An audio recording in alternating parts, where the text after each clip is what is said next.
2024 has been a good year for movies, or has it? We had Dune Part 2 and maybe Deadpool and Wolverine. We also had some decent stuff like Furiosa, and we also had some terrible stuff like the new Joker movie. I'm gonna celebrate the new year by reviewing every movie I watched this year, and I'll begin from January to December in the order I watched the movies. I'll give a short sentence about the movie description and one for the review. Let's get started with the first movie, which is Puss in Boots: The Last Wish. Puss in Boots goes on one last adventure to find the mythical last wish, but gets chased by a big bad wolf. Death is one of the best animated villains since Dr. Doofenshmirtz. 9 out of 10. Eyes Wide Shut. A doctor runs around and ends up at one of Diddy's parties. Amazing Tom Cruise biopic, 9 out of 10. Poor Things. A young woman is reborn and explores the beautiful things life has to offer. People walked out of the cinema, which was understandable, 8 out of 10. Blade. A half vampire, half mortal man becomes a vampire hunter. Wesley Snipes was just perfect for this role, so badass, 7 out of 10. Superman. The first Superman movie, world's greatest superhero. Superman is no one's favorite superhero, he doesn't have enough flaws, 6 out of 10. The Handmaiden. A woman and her handmaiden on their romantic adventure. I need to watch more Korean movies, this was very gay and very good, 9 out of 10. Jujutsu Kaisen 0. The prequel to the anime Jujutsu Kaisen, it's about anime stuff. I only watched this for Gojo and the Talking Panda, 7 out of 10. Dune Part 1. Willy Wonka's adventure on the spice planet Arrakis. Not much happened, but the world building makes this movie amazing to me, 8 out of 10. Dune Part 2. Willy Wonka joins the Freemen and tries to avenge the actions in the first movie. This generation's Star Wars, probably the best movie released this year, 9 out of 10. The Matrix Reloaded. The second Matrix movie, which is about Neo fighting AI pretty much. Some uneven pacing with a lot of unnecessary talking, but awesome action scenes, 8 out of 10. The Matrix Revolutions. The third Matrix movie, which is about Neo fighting computers again. This one felt really pointless, action scenes are too long and the dialogue is boring, 6 out of 10. The Matrix Resurrections. The chosen Neo is back in the Matrix for the 4th time. I should have stopped at the second movie, this movie is stupid and it knows it, 5 out of 10. The Transporter, another brain-dead Jason Statham action movie. I wanted something fun with cool action, but this was just so boring with too much romance, 4 out of 10. La La Land. A romantic musical where they can't decide if they want each other or success in their career. I'm not a fan of romance or musicals, but this was quite beautiful.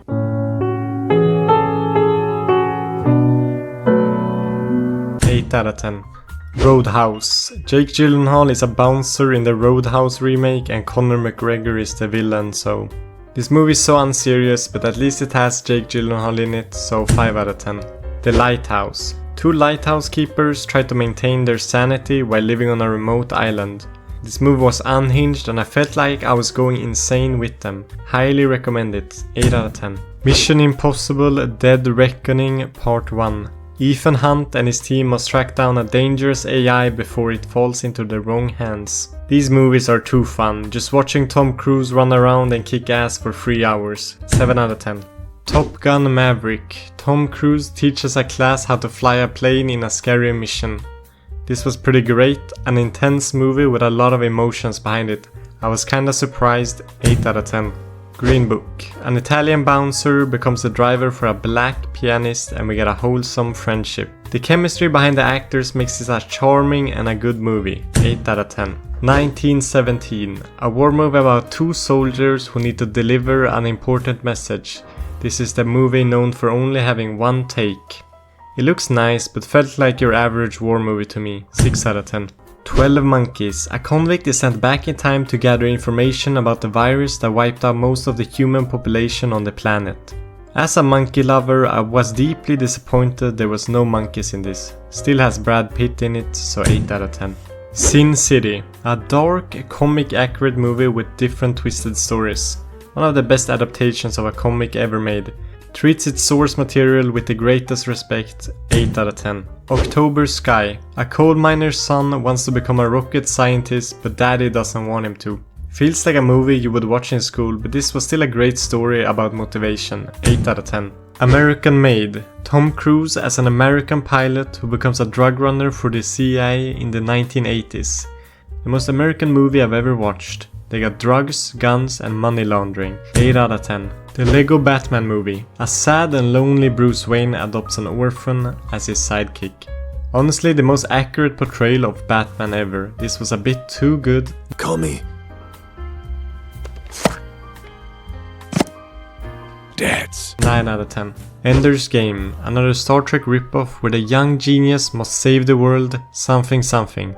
My friend recommended this movie to me. Happy to say we aren't friends anymore. 5 out of 10. Killers of the Flower Moon. The Osage people are murdered one by one until the FBI steps in to discover the mystery. Honestly, 3.5 hours of Leonardo DiCaprio and Robert De Niro is bound to be amazing. 9 out of 10. Air. The birth of Nike's collaboration with small-time basketball player Michael Jordan. The dad movie of the year. This shit is gonna go so hard when I rewatch it on the airplane. 7 out of 10. 28 Days Later. 4 weeks after a zombie apocalypse where Thomas Shelby tries to survive. Man, this movie looks like it was shot with a microwave. Like, I couldn't see what was going on for most of the time. Sounded good though. 6 out of 10. Rocky. A boxer gets a rare chance to fight the world heavyweight champion with a lot of romance on the side. This movie sucked. Like, it's 90% Rocky just being a creep towards this poor girl, but this is supposed to be a classic. I should go. Don't go, please. Don't go. Don't go. Don't go. 4 out of 10. Braveheart. Old medieval war movie where a good guy fights an evil tyrant king. It's a bit cheesy, but mostly kinda epic. The battles and the speeches make this pretty great. 8 out of 10. Mystic River. The tragic murder of a 19-year-old girl brings 3 besties back together. The victim's father, a detective, and a weird guy. Probably the most depressing movie I watched this year, and I need therapy after this. 8 out of 10. Trumbo. Walter White as a Hollywood screenwriter until he's blacklisted for his communist beliefs. I love movies about movies, and Bryan Cranston needs to be in a lot more movies. 8 out of 10. Furiosa and Mad Max Saga. The origin story of Furiosa before an encounter with Mad Max. It's like Mad Max Fury Road, but just makes everything worse. The action and the effects don't hit the same. 6 out of 10. Sonic the Hedgehog. Sonic fights Jim Carrey as an evil scientist. It's a fun movie, but it clearly suffers from trying to be too much like a typical cartoon character goes into the real world movie. 6 out of 10. Godzilla Minus One. A Godzilla movie set in Japan during the Second World War. The best Godzilla movie. It allows the story to breathe, the characters to be human, and the monster is truly scary. 8 out of 10. Planet of the Apes. An astronaut crew crash lands in the future on a planet where highly intelligent apes rule the planet and humans are enslaved. Who doesn't like a bunch of smart apes plotting against humans? A true sci-fi classic. 9 out of 10. Hellraiser. A woman kills a bunch of people to save her lover, but something from the underworld is chasing him. This is the horniest horror movie I've ever seen, and it was disgusting. 8 out of 10. Terminator 3: Rise of the Machines. Your typical Terminator plot where a good guy fights an evil machine. I really missed the Terminator movies and decided to watch this. Big mistake. Talk to the hand. Now. 5 out of 10. Night of the Living Dead. The original zombie apocalypse movie where the people are locked inside a house playing Bloons Tower Defense. Holds up pretty well, and the ending of this movie is truly haunting. 7 out of 10. The Fly. A scientist begins to transform into a fly after one of his experiments goes wrong. Love this. Watching Jeff Goldblum slowly turn into a fly is very disturbing. 9 out of 10. Crazy Stupid Love. A newly divorced man learns how to pick up girls by Ryan Gosling. The backyard scene completes this movie and made it 100 times funnier. Bernie? 8 out of 10. The Peanut Butter Falcon. A man with Down syndrome runs away from a nursing home to pursue his dream of becoming a wrestler and teams up with the wife beater from Transformers. This was so sweet, one of the most wholesome movies I've seen this year. Zack is the GOAT. Oh man! 8 out of 10. Free Solo. Alex Honnold climbs El Capitan without a rope and alone. I found his personality more entertaining than the actual climb. 8 out of 10. The Alpinist. Another climbing documentary where Marc Andre makes some impressive solo climbs. Marc Andre truly is a free spirit that makes you rethink how you live your life. 8 out of 10. The Dawn Wall. Another climbing movie where 2 people climb the dawn wall of El Capitan which had never been climbed before. I'm kinda into climbing and this was my favorite one because it focused heavily on just the climbing with awesome shots. 9 out of 10. Kingdom of the Planet of the Apes. Years after the great ape Caesar, the apes have developed and created a religion in his name. The evil monkey was very cool, but everyone else was not so cool. 6 out of 10. Deadpool and Wolverine. Deadpool and Wolverine team up to save the universe in a weird multiverse timeline plot. The opening scene was a masterpiece, the plot wasn't. 7 out of 10. Society of the Snow. The flight of a rugby team goes down in the snowy mountains and they must survive on their own. I felt cold and hungry just by watching this. 8 out of 10. Phantom Thread. Paul Thomas Anderson is a dressmaker who falls in love with the young woman Alma. I only watched this for Paul Thomas Anderson and he was the only good part in it. 7 out of 10. Ray. The life story of musician Ray Charles, from when he became blind at 7 years old until his detox from heroin. Obviously very good music and the best Jamie Foxx performance. 8 out of 10. Wonka. The humble beginnings of Willy Wonka trying to start his chocolate factory with a lot of musical scores.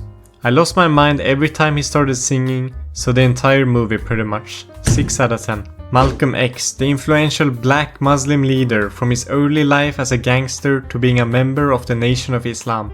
This movie had 3.5 hours of Malcolm's life, but I still wanted more. 9 out of 10. Man on the Moon. The life and career of legendary comedian Andy Kaufman, known as the comedian's comedian. I like Jim Carrey in more serious roles, but the movie itself was a mess. 6 out of 10. Dark City. A man wakes up without any memories in a Matrix-ish world. The movie has probably the coolest looking production design with their sets, but everything else is just terrible. 5 out of 10. Once Upon a Time in America. A former gangster returns back to his roots 35 years later, where he confronts the regrets of his old life. A 4-hour masterpiece, but the main person is the worst person in cinema existence. 9 out of 10. Once Upon a Time in the West. A classic western where the good guy protects the lady from an evil cowboy.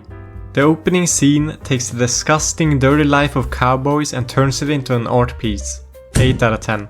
Eraserhead. A movie about a baby crying for 2 hours. No clue what was going on in this movie. The baby was cute though. 7 out of 10. Batman Under the Red Hood. Batman fights the masked criminal Red Hood. Probably the best comic adapted Batman movie I've seen. Red Hood is mysterious and badass. 8 out of 10. Kung Fu Panda 4. Poe needs to find and train a new dragon warrior, but an evil witch wants to resummon all the previous villains from the earlier movies. This didn't feel like Kung Fu Panda to me. The humor and the charm from the other movies were missing. 6 out of 10. Dead Man's Shoes. A soldier returns to his hometown to get even with the thugs who bullied his brother years ago. It was a pretty dark revenge story, but I couldn't stand the low budget British feeling. 6 out of 10. Prometheus. Your typical alien movie where they are hunted one by one on a mysterious planet. Good movie, but why are people in horror movies so damn stupid? 7 out of 10. Despicable Me 4. Gru and his daughters face a new enemy. I felt my brain rotting as I watched this and the minions needed more screen time.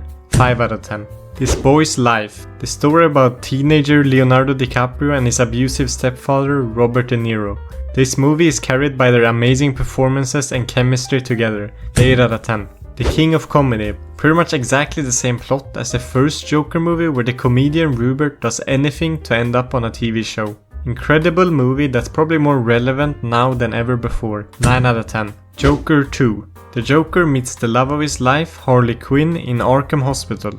This movie never should have been made. 4 out of 10. Wolves. Two fixers, Brad Pitt and George Clooney, need to work together to clean up a dead body. Fun, but nothing special. Good chemistry from the actors. 7 out of 10. A Time to Kill. A young lawyer defends a black man who killed the 2 white men that abused his daughter. Just a painfully average legal courtroom drama. It gets carried by its cast though. 7 out of 10. The First Purge. All crime is legal for 24 hours for the first time ever in a tough neighborhood. It's so painful how political this movie forces itself to be. Worst movie I watched this year? 3 out of 10. Mr. and Mrs. Smith. A husband and wife are both secretly working as assassins hired to kill each other. 2 very hot people in a very boring movie. 4 out of 10. Jumper. Anakin Skywalker in a movie where he can teleport anywhere. I thought it was a very fun concept and a realistic take on what people would do with superpowers. 7 out of 10. Sleepers. A group of boys are sent to a detention center where they are abused. 13 years later, they get their revenge and the movie turns into a courtroom drama. Started like a masterpiece in the first act but falls off really quickly after that. 6 out of 10. Halloween 2. Michael Myers is hunting Laurie and kills anyone in his way. This is a straight up slasher movie, has brutal kills and a high kill count. I enjoyed it. 7 out of 10. Lars and the Real Girl. A young man starts a relationship with a doll he finds on the internet. Probably the most autistic movie I've ever seen. Still very wholesome. 7 out of 10. Pokémon Detective Pikachu. In a world filled with Pokémons, a boy and his partner Pikachu need to work together to solve a crime. I'm not a huge Pokémon fan, but every time they were on screen, it was awesome. 6 out of 10. Klaus. A postman with his friend Klaus start a new tradition called Christmas. A very wholesome Christmas movie with beautiful animation, but the main character was kinda the worst. 8 out of 10. Venom The Last Dance. Tom Hardy and Venom on their final adventure together. I mean, the plot sucks, but watching Tom Hardy and Venom going to the casino and gambling is still super fun. 6 out of 10. That's it for all the movies I watched this year. Feel free to comment, I always respond. Thanks for watching.